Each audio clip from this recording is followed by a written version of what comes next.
PSC നിയമനത്തിന് വേണ്ടി കോഴ വാങ്ങിയെന്നുള്ള സംഭവം അതീവ ഗൌരവതരമായൊരു കാര്യമാണ്. കേരളത്തിൽ നടക്കുന്ന ഇത്തരം വൃത്തികേടുകൾ അവസാനിപ്പിക്കേണ്ടതായിട്ടുണ്ട്. ഞാൻ ചോദിക്കട്ടെ, NCP PSC മെമ്പറെ നിയമിച്ചപ്പോൾ കോഴ വാങ്ങുന്നു.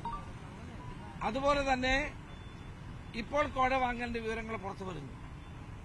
ഇങ്ങനെ PSC ആളുകളെ നിയമിക്കുന്ന അല്ലെങ്കിൽ ഉദ്യോഗാർത്ഥികൾ പ്രതീക്ഷയോടെ കാണുന്നൊരു സ്ഥാപനമാണ്. ഇവിടെ കോഴ കൊടുത്ത് വരുന്നവർ എന്തായിരിക്കും അവിടെ ചെയ്യാൻ പോകുന്നത്? അതുകൊണ്ട് CPM പ്രാദേശിക നേതൃത്വമാണെന്ന് പറഞ്ഞ് ഒഴിഞ്ഞു മാറാൻ കഴിയില്ല. ഈ കാര്യത്തിൽ CPM നേതൃത്വത്തിന്റെ പങ്ക് പുറത്തു വരണം. ഇത് അന്വേഷിക്കാൻ തയ്യാറാകണം. കോഴ കൊടുത്ത് PSC മെമ്പറാകുന്ന ആളുകൾ ഉദ്യോഗ നിയമനത്തിന് കാശ് വാങ്ങും എന്ന കാര്യത്തിൽ വല്ല സംശയമുണ്ടോ? അങ്ങനെ നിരവധിയായ ഇപ്പൊ നേരത്തെ നമ്മൾ കണ്ടു,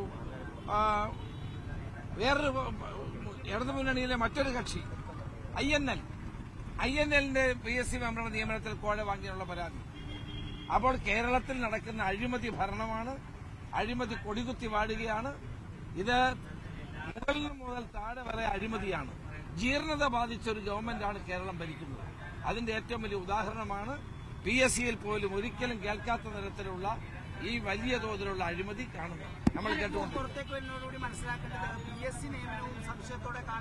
തീർച്ചയായിട്ടും ഇത്രയും പണം കൊടുക്കുന്ന ആൾ പിന്നെ പൈസ വസൂലാക്കാൻ വേണ്ടി കൃത്രിമം ചെയ്യില്ലേ?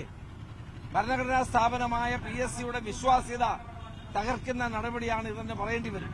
സർ, മുഹമ്മദ് റിയാസ് പറഞ്ഞത് തനിക്കെതിരെ കുറച്ചു കാലങ്ങളായി നടക്കുന്ന ആക്രമണത്തിന്റെ ഭാഗമായിട്ട് കൂടിയാണ്. അതിനെപ്പറ്റി മുഖ്യമന്ത്രി ഒരു അന്വേഷണം പ്രഖ്യാപിക്കട്ടെ. എല്ലാ കാര്യങ്ങളും അന്വേഷിക്കാൻ തയ്യാറാവട്ടെ. വസ്തുതകൾ പുറത്തു വരട്ടെ.